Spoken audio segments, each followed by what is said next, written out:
கொண்டிருக்கின்ற வீரர் தளபதியார் அவர்கள் கஞ்சாடை காட்டியிருந்தால் வெளிநடப்பு செய்த ஆளுநருடைய கோட்டு சூட்டெல்லாம் கிழித்தெறியப்பட்டு அண்டர்வாயரோடு வெளியேறுகின்ற சூழ்நிலை ஏற்பட்டிருக்கும். இன்னைக்கு ஆளுநர் அவர்கள் கடுமையான வார்த்தையை பயன்படுத்தி இருக்கிறார். அதாவது ஒரு அகங்காரம், இது நல்லதல்ல அப்படிங்கிற வார்த்தை ஆளுநர் வேண்டி பொறுத்தவரை கடுமையான வார்த்தை. ஆனா ஆளுநர் அந்த வார்த்தையை பயன்படுத்த வேண்டிய கட்டாயத்திற்கு எதற்காக தள்ளப்பட்டார் என்பதை நாம் அனைவரும் உணர வேண்டும்.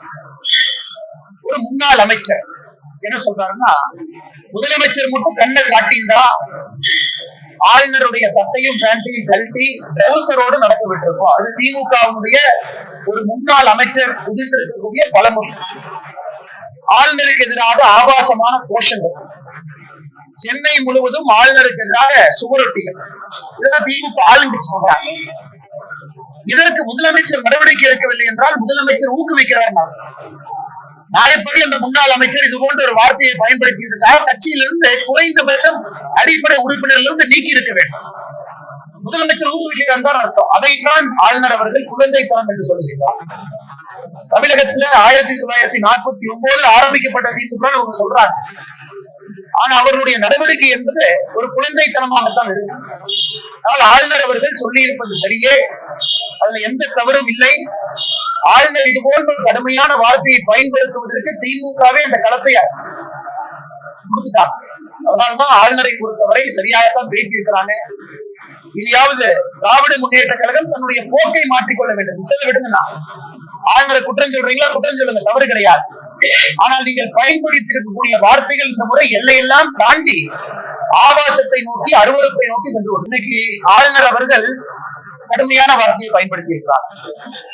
அதாவது ஒரு அகங்காரம், இது நல்லதல்ல அப்படிங்கிற வார்த்தை ஆளுநர் வேண்டி பொறுத்தவரை கடுமையான வார்த்தை. ஆனா ஆளுநர் அந்த வார்த்தையை பயன்படுத்த வேண்டிய கட்டாயத்திற்கு எதற்காக தள்ளப்பட்டார் என்பதை நாம் அனைவரும் உணர வேண்டும். ஒரு முன்னாள் அமைச்சர் என்ன சொல்றாருன்னா, முதலமைச்சர் மட்டும் கண்ணை காட்டியிருந்தா ஆளுநருடைய சட்டையும் பேண்டையும் கழட்டி ட்ரௌசரோடு நடக்க விட்டிருக்கோம். அது திமுகவுடைய ஒரு முன்னாள் அமைச்சர் உதிர்த்திருக்கக்கூடிய பலமுறை. ஆளுநருக்கு எதிராக ஆபாசமான கோஷங்கள், சென்னை முழுவதும் ஆளுநருக்கு எதிராக சுவரொட்டிகள், இதெல்லாம் திமுக ஆளுங்கட்சி சொல்றாங்க. இதற்கு முதலமைச்சர் நடவடிக்கை எடுக்கவில்லை என்றால் முதலமைச்சர் ஊக்குவிக்கிறார். நாயப்படி அந்த முன்னாள் அமைச்சர் இது போன்ற ஒரு வார்த்தையை பயன்படுத்தியதற்காக கட்சியிலிருந்து குறைந்தபட்சம் அடிப்படை உறுப்பினரிலிருந்து நீக்கி இருக்க வேண்டும். முதலமைச்சர் ஊக்குவிக்கிறார் தான் அர்த்தம். அதைத்தான் ஆளுநர் அவர்கள் குழந்தைத்தனம் என்று சொல்லுகிறார். தமிழகத்துல 1949 ஆரம்பிக்கப்பட்ட திமுக அவங்க சொல்றாங்க. ஆனா அவர்களுடைய நடவடிக்கை என்பது ஒரு குழந்தைத்தனமாகத்தான் இருக்கு. ஆனால் ஆளுநர் அவர்கள் சொல்லி இருப்பது சரியே, அதுல எந்த தவறும் இல்லை.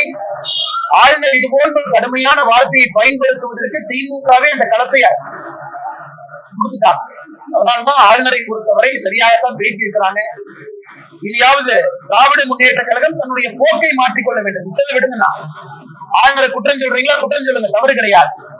ஆனால் நீங்கள் பயன்படுத்தி இருக்கக்கூடிய வார்த்தைகள் இந்த முறை எல்லையெல்லாம் தாண்டி ஆபாசத்தை நோக்கி, அருவருப்பை நோக்கி சென்று